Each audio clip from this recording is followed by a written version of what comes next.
I used to make fun of people that believed in things like this, but once you see it, you can't unsee it. I want to tell you guys a little bit about why I got into it and what spurred my interest in it. So I took a flight from Lisbon, Portugal to the JFK airport in New York. A man in the row behind me had a stroke as we were flying over the Atlantic. This plane was one of the ones that had the little television screens on the back of every seat.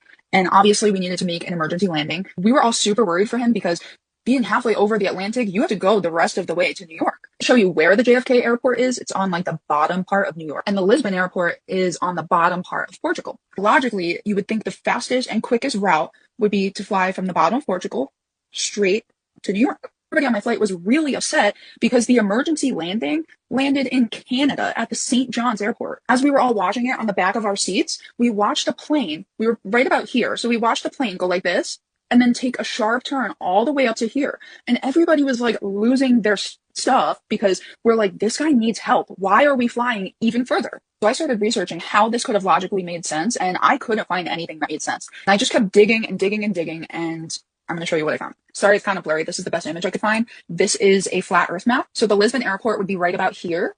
St. John's would be right about here.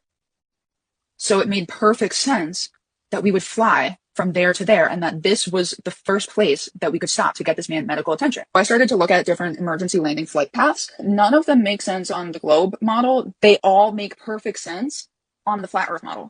This was just the beginning of me getting into this. I've spent 2 to 3 years at this point looking at different information, reading books, listening to podcasts, researching. There's tons of information. I'll give you a couple of my favorite points that really like drove it home for me, but feel free to do your own research. Pilot training manuals, all train manuals, they all say to assume that the earth is flat and not moving. This is one of my favorites. So Wernher von Braun, I don't know if I'm saying that right. He's the founder of NASA. All his tombstone says is Psalms 19:1. Heavens declare the glory of God, and the firmament showeth his handiwork. So for there to be a firmament, there needs to be a flat plane of existence. You really start looking into NASA. They came out in the mid 1950s. Everybody that was involved with NASA when it started was a Satanist. Satanist's only job on this planet is to get you to believe that there is no God.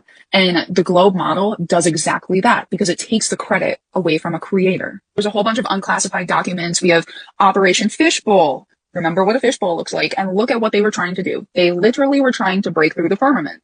Operation High Jump, Operation Paperclip. The fact that Buzz Aldrin was approached by somebody asking him to put his hand on a Bible and swear that he landed on the moon, and he responded by literally punching this man in the face. Every single astronaut is a Freemason. Pythagoras, Copernicus, literally anybody who had any influence on the globe Earth model was a Satanist. They were all practicing Freemasons. This belief gets a really bad reputation, and I believe that the Flat Earth Society is weaponized opposition, that they're put there to make people that truly believe in this look like nutcases. We don't believe that you're going to fall off the edge of the Earth. We believe that Antarctica is not a continent at the bottom, but that we're surrounded by an ice wall. And I need you to look into this because there's a lot of information that can prove this. The elites use weaponized opposition to make us appear crazy. And we've been indoctrinated our entire lives to believe that the globe Earth is a thing. There is so much information on this. I would love to start making TikToks on it, but I have a couple strikes on my account already, and I know TikTok does not like that type of thing.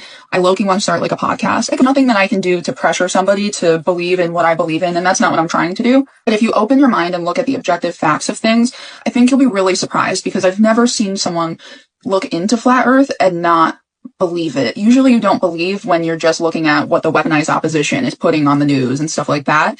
But it's really, really hard for me to deny that we live on a flat plane. And I know how crazy that sounds, believe me. If I even inspire one person to look into this and do their own research on anything, even if it's not this topic, I'll be happy.